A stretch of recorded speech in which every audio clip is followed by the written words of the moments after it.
How can teachers support trans, non-binary, and gender non-conforming students? An inquiry project by Christine Walthall for EL 908.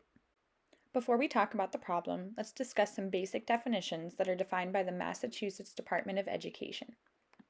Gender expression is the manner in which a person represents or expresses gender to others. Gender nonconforming is a term used to describe people whose gender expression differs from stereotypic expectations. Transgender is a person whose gender identity or gender expression is different from that traditionally associated with the assigned sex at birth. A person who identifies as non-binary does not identify under the binary of male or female. While these terms are more recent, these people have been around for a great deal of history. Here we have a Roman emperor who wished to be a Roman empress. There were also people during 7th century London who would, the old term would be cross-dress, but who would not conform to gender norms.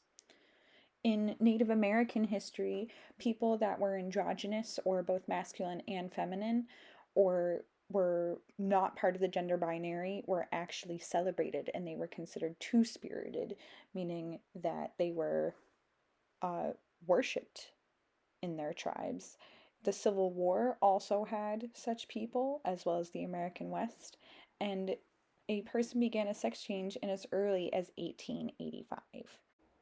So if trans, non-binary, and gender non-conforming people have been around for thousands of years, what's the problem? The problem is that these people did not have rights for a very long time in many countries. In 1620, the Puritans established gender norms, how women would act, how men would act, how men would dress, how women would dress. And if somebody went against this, they were considered evil. They might be told that they were going to hell. They might even be killed or burned for what they were doing. And this continued in everything that they did, in their religion, in their jobs, and all of those things. If you were a man, you had to act like a man, and if you were a woman, you had to act like a woman. And for years, these people would either be killed or hide who they were. Even in 1868, we still have a Native American who is expressing themselves as androgynous, and it is celebrated there as it has been for thousands of years. But in many other parts of the world, not just America, other people do not have the rights, they don't have the respect, and they go into hiding to avoid being caught. It's not until 1952 Christine Jorgensen came out as transgender. She was one of the most famous at the time. And as the publicity started to come out, as media started to showcase these people, eventually the Stonewall riots happened in 1969. And this was a riot for rights not just for transgender people, but all people that were LGBTQ. And as this happened, more movements happened, pride parades happened, and LGBTQ people wanted to be heard, they wanted to be seen. So we've seen recently in the 2000s more protection for people based on their gender identity, but you will also see that some of this is starting to be erased. So people in the LGBT community are still fighting for their rights, and they're still fighting for their safety, and they're still fighting for respect. This societal problem is also evidenced in schools across the country. Each year, GLSEN surveys LGBTQ students to see how they feel in our nation's schools. In 2021, 81.8% of LGBTQ students felt unsafe at school due to one of their characteristics. 68% felt unsafe because of their sexual orientation or gender identity or gender expression, what we're talking about in this video. And 32.2% of these students missed at least one day during the past month because of how unsafe or uncomfortable they felt. 11.3% missed 4 or more days in the past month due to being so uncomfortable. These students also commonly avoid school bathrooms, locker rooms, phys ed, and gym classes. And 4 out of these 10 students do so because they feel unsafe or uncomfortable. Most of these students also avoid extracurricular activities because of this. The bottom of this graph shows how many students heard remarks about gender expression in a negative way or heard remarks about transgender people in a negative way on a frequent or daily basis. 57.4% of students were verbally harassed for their gender expression and 51.3% for their gender. For physical harassment, 20.6% were harassed for gender expression and 20.5% for gender. Physical assault was experienced by 8.2% of students for gender expression and 8.3% for gender. These students are also harassed for other characteristics, and 53.7% were sexually harassed for their gender or gender identity. I don't want my child to get bullied. My child has enough problems to deal with being a girl, being Hispanic, and having her mom pass away. She doesn't need to have another problem on top of it. The kids may not understand, and I don't want her to lose her friends. Mom said not to use that name. We're to stick with the name from before. Why do we have to ask Mom?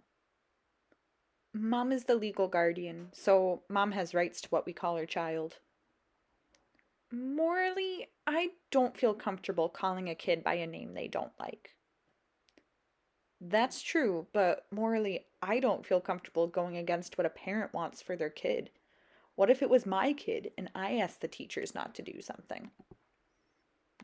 They're too young. It's way too inappropriate to talk about yet.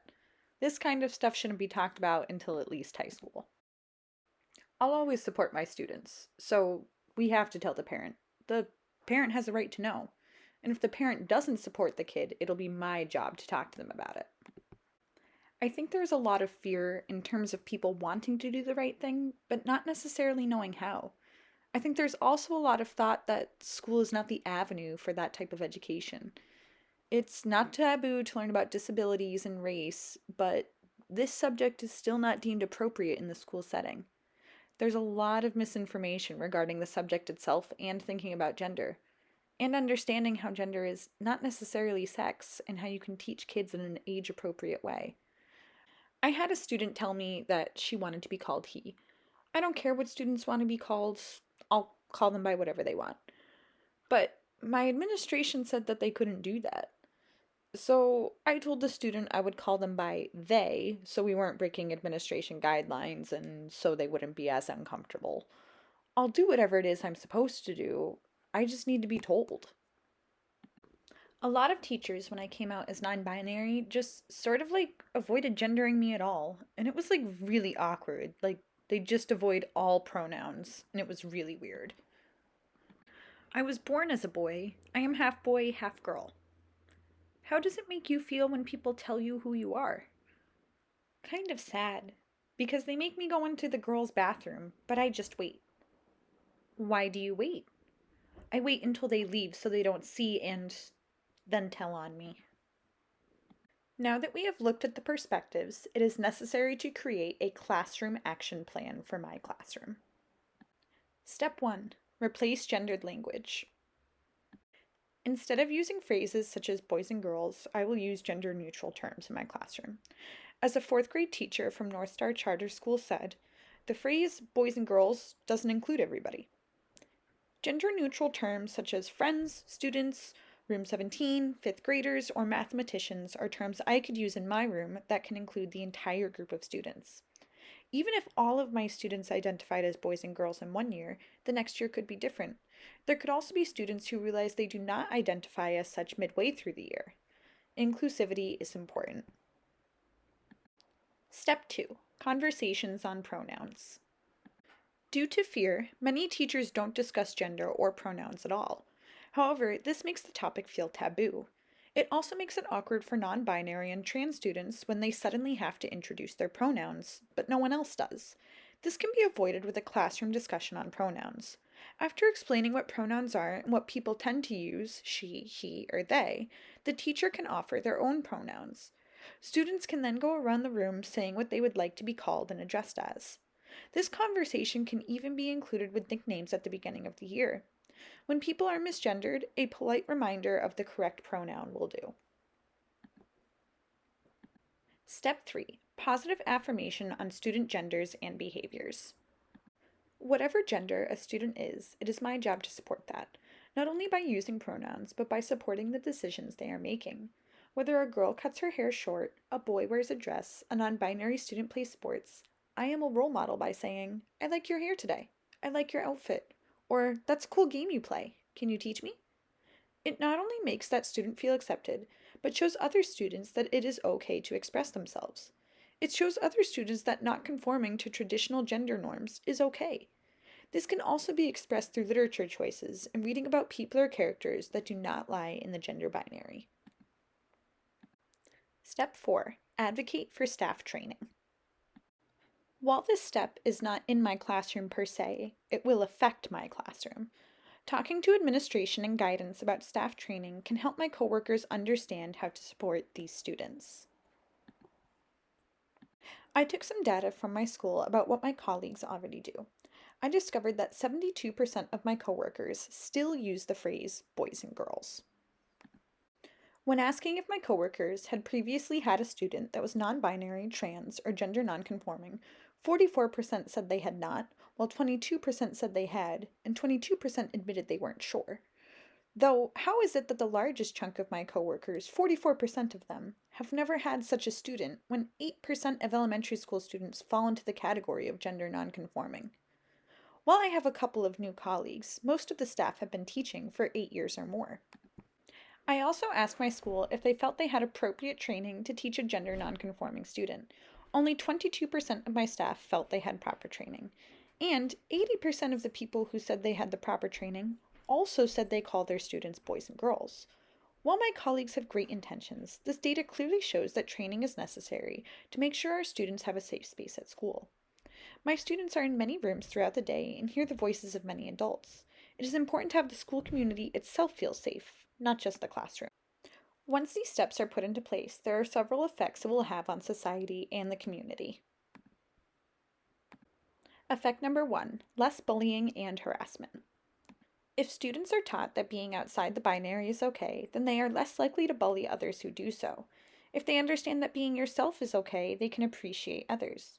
They can also stick up for others outside of school settings. Students can learn to advocate for each other. Effect number 2, confidence and self-acceptance. When students have a safe space and are acknowledged for who they are, they can accept themselves. Whether in the binary or outside of it, all people can gain confidence in knowing it is okay to be themselves. This can allow kids to explore themselves and feel happy with whatever it is they end up finding. Exploration and growing up does not have to be scary. They can instead be proud. Effect number 3, more safe spaces.